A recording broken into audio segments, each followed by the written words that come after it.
Gabi pa lang ay nagsabi na ako sa dalawa kong mga anak na maruya ang magiging baon nila kinabukasan. First time in history ito kaya nagpaalam na ako. Okay lang naman daw. Mahilig naman sila sa banana Q at turon kaya feeling ko magugustuhan din nila ito. 3 piraso ang request ni ate at kay bunso naman ay 2. Kinamusta ko sila kinahaponan pag uwi ng bahay. Yung kay ate ay ubos at ang kay bunso naman ay manatitira pang isa. Ako na umubos at sayang naman din. Ito din yung adobo na niluto ko kagabi pa lang. Bala ko next week na bumili ng kamote at patatas. Yung kamote ay gagawin kong kamote Q at yung patatas naman ay gagawin kong mojos. Nagbabalak din akong bumili ng maraming harina para sa pancake. Aywan ko ba pero tingin ko ito ay matitinong pagkain para sa kanila. Ang downside nga lang sa ganitong mga pagkain ay kailangan kong gumising na napakaaga para makapagluto. Fulfilling kasi para sa akin kapag pinag-i-effortan ko yung mga baon nila. Bali ako at si Bunso ay iisang baonan lang. Si ate ay bukod dahil nasa ibang school siya. Habang kumakain pa yung dalawa ay pinalitadahan ko na itong mukha ko.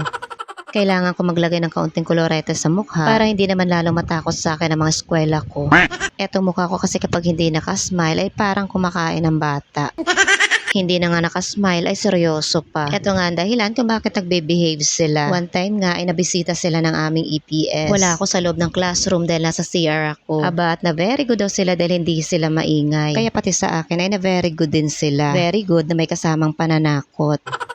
Kako kung naabutan sila nag-iingay, ay ipapatawag ako sa office at ako naman ang pagagalitan. At mas lalo pa nga silang nagbibihave dahil alam nila na kapag ako napapagalitan ay pagagalitan ko rin sila.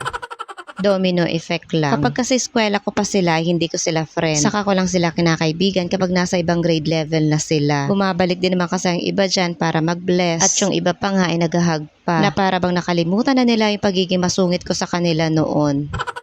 At bumaba na nga kami ng bundok para pumasok. Another day, another away na naman kami ng mga eskwela ko.